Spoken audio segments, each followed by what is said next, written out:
এই forward assault position অতিক্রম করে গিয়েছে।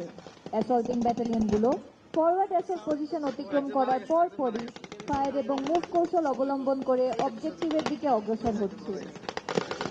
সুধী মণ্ডলী, থেকে সামনের দিকে আপনাদের দৃষ্টি আকর্ষণ করছি। ফরওয়ার্ড ব্যাটালিয়ন সমূহ লাইন ফর্ম করে বেয়নেট চার্জ করছে। সৈন্যরা হামলা ধ্বনি দিয়ে ট্রেঞ্চগুলোতে আক্রমণ চালাচ্ছে। বেয়নেট যুদ্ধ, বিশেষ করে হামলার শেষ পর্যায়ে শত্রুর উপর আধিপত্য প্রতিষ্ঠার জন্য অত্যন্ত কার্যকর একটি পদ্ধতি।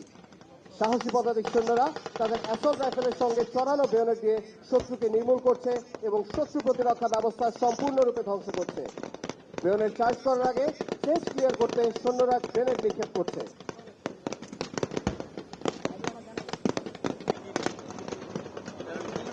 সুধী, ব্যাটালিয়ন কমান্ডাররা তাদের ব্যাটালিয়ন শত্রু দ্বারা আক্রান্ত হলে বা কোনো প্রকার বাধার সম্মুখীন হলে আর্টিলারি ফায়ার কল করতে পারেন।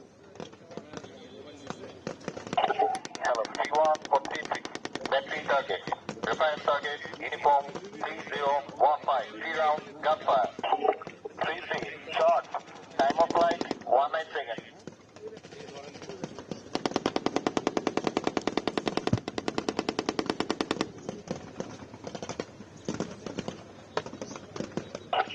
Target neutralized, 10 easy.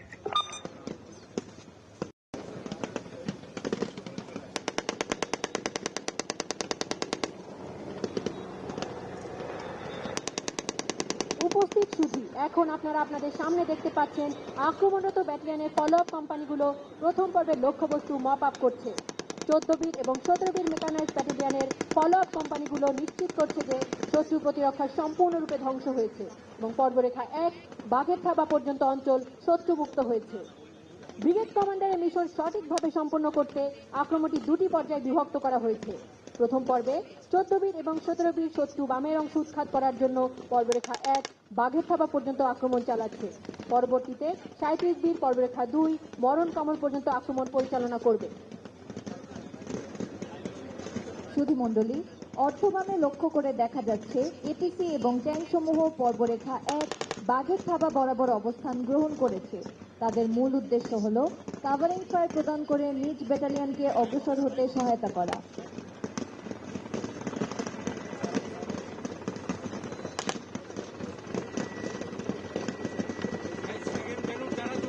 সৈন্যদের অ্যাম্বুলেন্স যোগে নিরাপদ স্থানে। সম্মানিত সুধী, ভিউ পয়েন্ট থেকে অর্ধদানে আপনাদের দৃষ্টি আকর্ষণ করছি। আমরা দেখতে পাচ্ছি আর্মার রিকভারি ভেহিকেল যুদ্ধক্ষেত্রে প্রবেশ করছে।